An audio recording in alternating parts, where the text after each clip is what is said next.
Hi Telugu వాటిలో స్వాగతం సుస్వాగతం. Today headlines.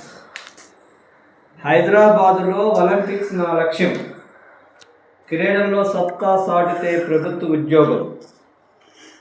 2028 డిసెంబర్ నాటికి అందుబాటులోనికి స్పోర్ట్స్ యూనివర్సిటీ, ముఖ్యమంత్రి రేవంత్ రెడ్డి. ఆస్ట్రేలియాతో అనుబంధం, పుష్కర కాల నిరీక్షణ తర్వాత సాకారమవుతున్న ఒప్పందం. ఇక భారత్కు చేరనున్న యురేనియం. ఆర్థిక సహకార ఒడంబడిక వేగవంతం. అల్బనీస్లో మోదీ చర్చలు, 16 ఒప్పందాలు. మూసీ ప్రాజెక్టుకు 7,340 కోట్లు, అందులో 4,500 కోట్లు ఏడీబీ రుణం.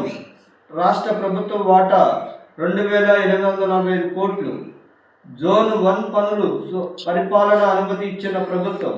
త్వరలో టెండర్లు పిలుస్తామన్న ఎంఆర్డీసీఎల్. దాడులు తీవ్రం.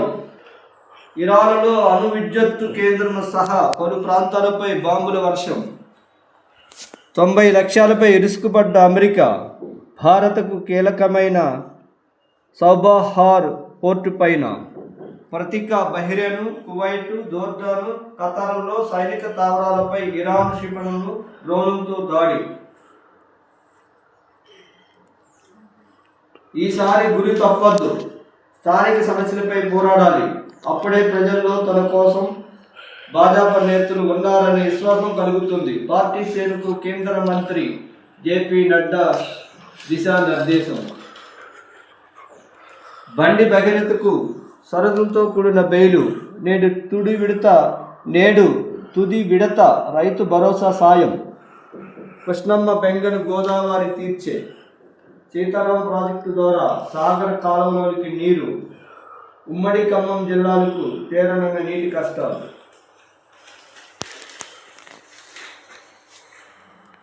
వేలాడుతున్న కరువు ఖడ్గం. 19 జిల్లాలలో లోటు వర్షపాతం నమోదు. రానున్న 3 నెలల్లోనూ నిరాశజనకమే అంచనా. జలాశయాల్లో అందుబాటులో ఉన్న నీటి వాటా 31.53%. జారుడు బండపై ప్రభుత్వం. కాంగ్రెసు ఇక పుంజుకునే అవకాశమే లేదు. సీఎం సొంత సర్వేలలో వ్యక్తమైన ప్రజా వ్యతిరేకత. రేపటి వార్తలు రేపు చూద్దాం.